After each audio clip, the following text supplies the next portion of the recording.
Hello guys, हम लोग फिर से आ चुके हैं अपने नए वीडियो के साथ। तो आज हम लोग पढ़ने वाले हैं एक बहुत ही ज्यादा इंपॉर्टेंट चैप्टर मैथ्स का क्लास 6 का, जो कि है linear equation in one variable. और अगर आप चैनल पे हो तो आपको पता होगा मैंने ऐसा एक सिमिलर चैप्टर क्लास 8 को भी पढ़ाया था, जो कि था quadratic equation in one variable, two variable था शायद। लेकिन अब हम लोग क्लास 6 में पढ़ने वाले linear equation in one variable.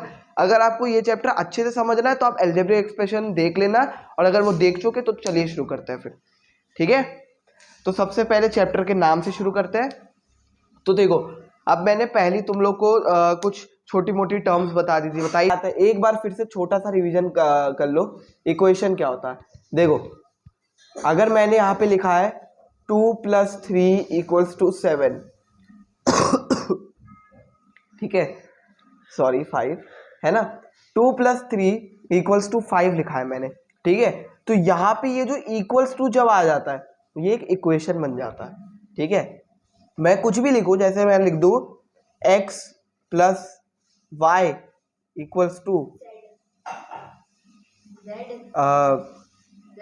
पाई, है ना। तो ये भी आपका एक इक्वेशन ही है कि नहीं। तो मतलब कुछ भी आपका ऐसा समय कुछ भी लिख दूं तो आपका इक्वेशन ही बन जाता है, ठीक है। तो अब हम लोग लीनियर इक्वेशन का क्या मतलब है, देखो अभी तो तुम लोगों नहीं, लीनियर इक्वेशन का मतलब क्या है? लीनियर का मतलब है यहाँ पे डिग्री 1, डिग्री = 1। अब ये चीज लिखना, ये चीज बहुत इंपॉर्टेंट है, ठीक है। अब ये बहुत लोग बोले डिग्री डिग्री म्हणजे वो जो कॉलेज से हम लोग पास आउट होके निकलते हैं वो वाली डिग्री। अरे वो वाली डिग्री नहीं, डिग्री का मतलब देखो क्या होता है। जैसे अगर मैं समझो, हाँ मैं यहाँ पे मैंने तुम लोग को अलजेब्रिक एक्सप्रेशन में एक चीज बताई थी, पावर के ऊपर एक टॉपिक था ना। जैसे मैंने यहाँ पे लिखा है b⁻15, है कि नहीं, है ना। यानी कि b मैं इंटू करूंगा 15 बार। अगर मैंने यहाँ पे लिखा है b⁻3, इसका क्या मतलब है? b × b किसी के साथ भी हो सकता है। अगर मैंने लिखा है x⁻2 यानी कि x 2 बार मल्टीप्लाई होगा, है कि नहीं। लेकिन अगर मैं इसको एक पूरा इक्वेशन सा बनाऊं, ठीक है, इसका एक इक्वेशन बनाऊं, जैसे कि अगर मैं लिखूं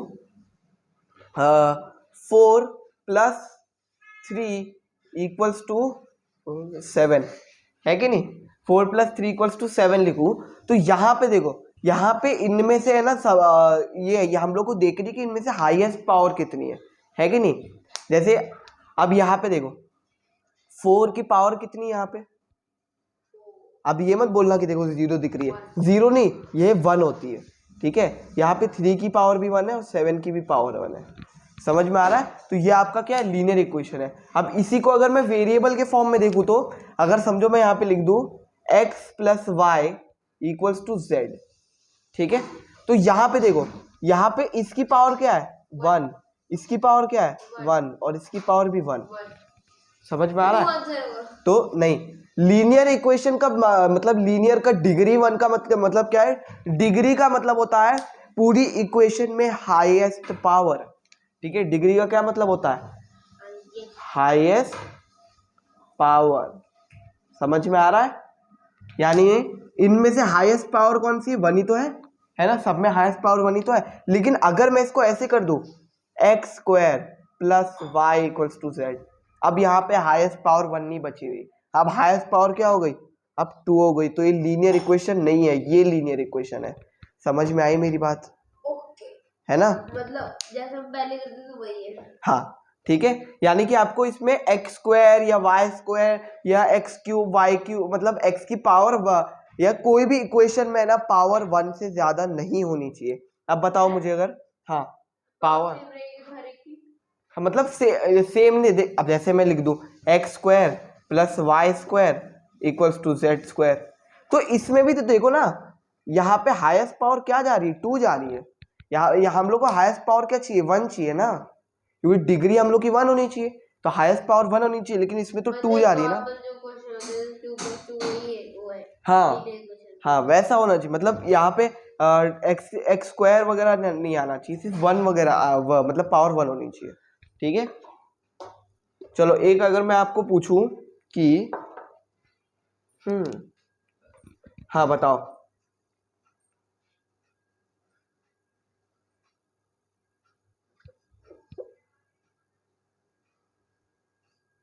अब बताओ ये आपका लीनियर इक्वेशन है कि नहीं? ये नहीं है। क्यों नहीं है? क्योंकि देखो इनमें से हाईएस्ट इसकी पावर क्या है 1, इसकी पावर क्या है 1, इसकी पावर क्या है 3, तो इनमें से हाईएस्ट पावर 3 जा रही, तो ये लीनियर इक्वेशन नहीं है। क्योंकि कंडीशन क्या है लीनियर इक्वेशन की? डिग्री 1 यानी हाईएस्ट पावर 1 होनी चाहिए। ठीक है, तो अब मुझे ये बताओ ये है कि नहीं? हाँ है। लिखने से पहले बता दो। हाँ ये बताओ, ये बताओ है कि नहीं? है। लीनियर इक्वेशन है या नहीं है? है। हाँ तो ये है, क्योंकि देखो अब आप कोएफिशिएंट कुछ भी लगा लो, मेन बात तो पावर की आ रही है ना, तो पावर देखो इसकी पावर क्या है 1, ये मत बोलना 4 इसका कोएफिशिएंट है, अलजेब्रिक एक्सप्रेशन में समझा चुका हूँ सब में।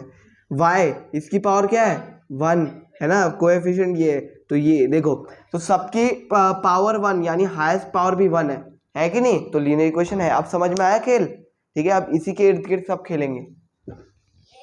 हाँ अब देखो y अपॉन 5 इक्वल्स टू 2, अब ये मैं आपका एक लीनियर इक्वेशन दे रखा है, अब इसमें बोलेगा y की वैल्यू फाइंड करो, तो देखो ये मैं पहले ही बता चुका हूँ कि कोई भी चीज अगर बॉर्डर के पार जाती है, अब हम लोग को y की वैल्यू फाइंड करनी है, तो y के साथ जो चीज है उसको उधर भेज दो, इक्वल्स टू के साइन के उधर, और इक्वल्स टू के साइन के उधर जाते ही साइन बदल जाता है, पलट जाता है। तो देखो 5 यहाँ पे डिवाइड में, उधर जाके क्या हो जाएगा मल्टीप्लाई हो जाएगा, तो 2 इंटू 5 हो जाएगा, जो कि y क्या आ जाएगा 5 2 10।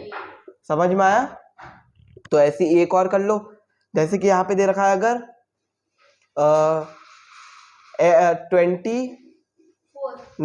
4x इक्वल्स टू 24, तो इसमें आपको x की वैल्यू बतानी है। तो देखो वही बात है कि x के साथ क्या है 4 है ना, है किसमें मल्टीप्लाई में, और ये चीज मैं बता चुका हूँ पहले कि अरे यार क्या है Yes! Oh my God! हाँ देखो ये 4x अभी साथ में है यानी कि मल्टीप्लाई में ऐसे, ठीक है।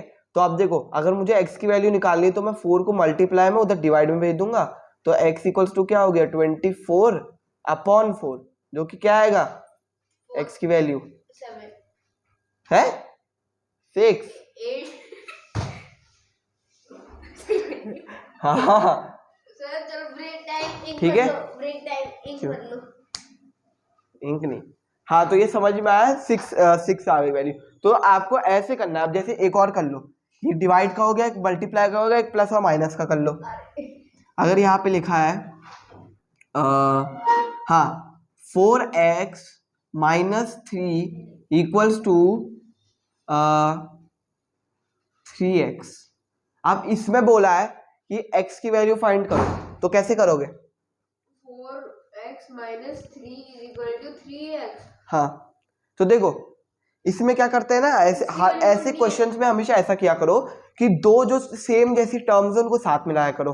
तो दो वेरिएबल वाली टर्म्स को मैं साथ मिला देता हूँ, तो देखो 4x ठीक है, 3x को मैं इधर ला देता हूँ प्लस में, यहाँ पे आके माइनस का हो जाएगा, ठीक है। अब ये माइनस का उधर जाके प्लस में हो जाएगा, तो 4x माइनस 3x क्या हो गया x इक्वल्स टू 3, है कि नहीं? वो माइनस में तो प्लस में नहीं होगा। कौन सा? वो 3x प्लस में नहीं होगा, ये प्लस में था माइनस में हो जाएगा। वो देखो बॉर्डर की इस पार आया और इस पार माइनस था। ऐसे समझ लो -3 है इधर, 4x को उधर भेजो, तो 3x माइनस 4x कितना होगा -x, माइनस से minus cancel, x equals to 3 आएगा, तो 3, ठीक है। तो एक और देख लो प्लस का, माइनस का देख लो, एक प्लस वाला देख लो। हाँ 7z plus 5 equals to 3z। अब इसमें क्या करोगे? देखो मैं बोलता हूं आप इसको 3z को इधर ला दो, तो 7z minus 3z equals to 5, ठीक है। क्या आएगा फिर 7z minus 3z 4z equals to, तो z इक्वल्स टू 5/4, है कि नहीं? है ना। चलो अब हम कुछ क्वेश्चन सॉल्व करने वाले और अब क्वेश्चन थोड़े बहुत है जो कि ज़्यादा मुश्किल नहीं, सिंपल ही है। तो अब देखो सबसे पहला क्वेश्चन है यहाँ पे, सिंपल है, x/3 इक्वल्स टू 4, जिसमें x की वैल्यू बताओ क्या आएगा आंसर इसमें। देखो सिंपल है, x इक्वल्स टू 3 डिवाइड में उधर जाके मल्टीप्लाई होगा, तो यहाँ पे हो जाएगा 4 इंटू 3 जो कि क्या आएगा x इक्वल्स टू 12, है कि नहीं। अब अगला क्वेश्चन बढ़ते हैं। अगला क्वेश्चन है आपका, अगला क्वेश्चन है z-3 इक्वल्स टू 2z-5। तो इसको कैसे करेंगे।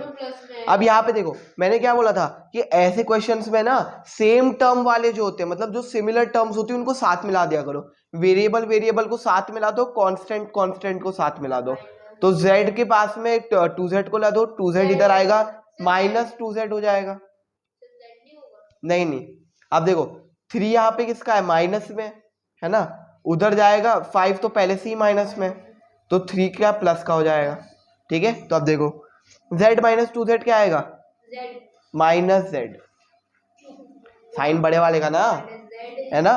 अब देखो माइनस प्लस -2, माइनस से minus cancel, z equals to क्या आएगा 2। समझ में आया। तो अब एक क्वेश्चन आप खुद करके बताओ, ये एक क्वेश्चन दे रहा हूं मैं, तो देख के ये मत बोलना कि कितना खतरनाक सा क्वेश्चन है। अब देखो बहुत सिंपल है, और जो लोग ये सोच रहे हैं कि 2 यहाँ पे डिवाइड में इक्वल्स टू के उधर जाके 11 इंटू 2 कर दे, ऐसा मत करना, क्योंकि ये सिर्फ 1 के साथ डिवाइड में, अगर ये पूरे x + 7 के साथ पूरे के इसके साथ डिवाइड में होता, आप तब 2 को सिर्फ उधर भेज सकते थे। ठीक है, अभी सिर्फ 1 के साथ डिवाइड में। तो अब देखो अब यहाँ पे क्या करो, 1/2x को वैसे ही रहने दो, है ना, 7 को उधर भेज दो, 11 + 7 प्लस में यहाँ माइनस हो जाएगा, ऐसा कर लेते, है कि नहीं। तो 1/2x इक्वल्स टू 11 - 7 क्या आएगा 4, 1 मिनट, हाँ 4। तो अब देखो अब यहाँ पे ध्यान से देखना, ये x है, ठीक है, अब इंटू 1 क्या आएगा x/2 इक्वल्स टू 4, है ना। या सॉरी 1 मिनट रुक जाओ, ये आपका अच्छा ये मिक्स्ड फ्रैक्शन में दे रखा है 1/2। हाँ अब देखो, अरे हाँ तो मतलब ये मिक्स्ड फ्रैक्शन में नहीं है।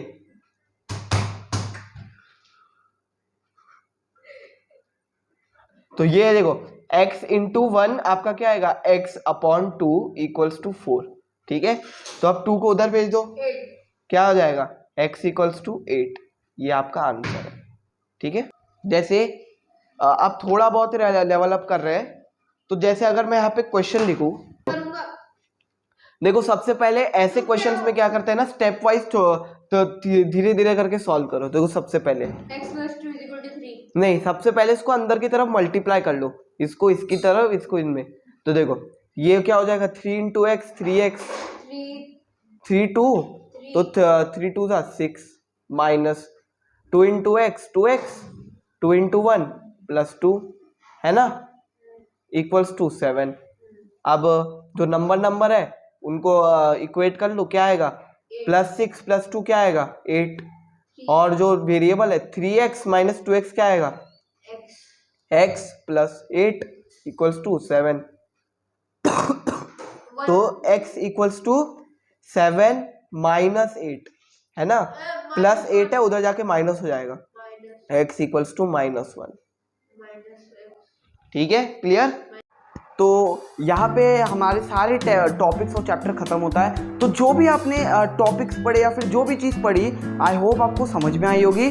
और फिर ऐसे ही आप प्यार बनाए रखिए, और जैसे भी आपको जो भी डाउट है आप कमेंट्स में ज़रूर पूछेगा।